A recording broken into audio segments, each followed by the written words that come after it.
Hello guys, magluluto tayo ng chicken soup na mayroong noodles.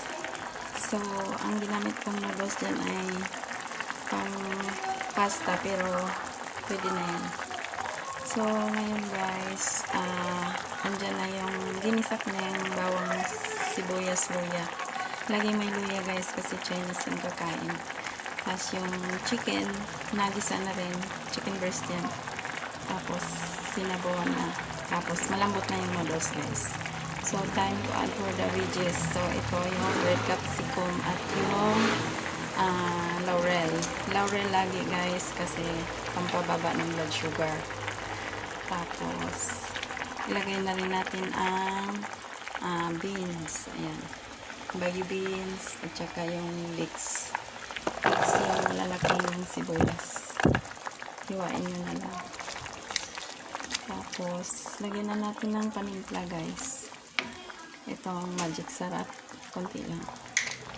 Tapos, black pepper. Black pepper powder.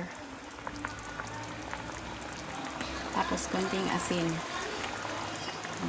Sorry kayo sa ingay guys. Kasi yung mga neighbors andyan nagkumpol-kumpol.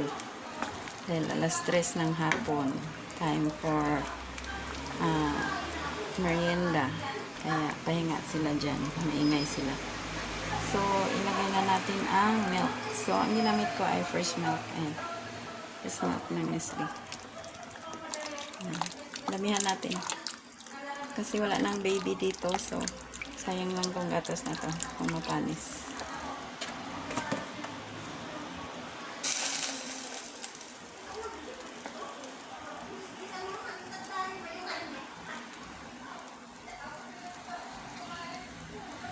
So, magdagdag pa ako ng milk guys. Kasi kukulangin yan.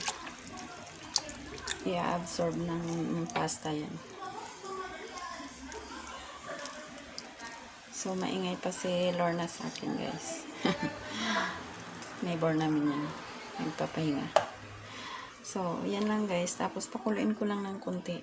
Yung konting kulo lang yung milk. Kasi pag nasibra naman ang kulo yan, nagsiseparate yung curd at saka yung milk mismo. So, that's it guys. Thank you so much for watching. Sana mag-subscribe kayo.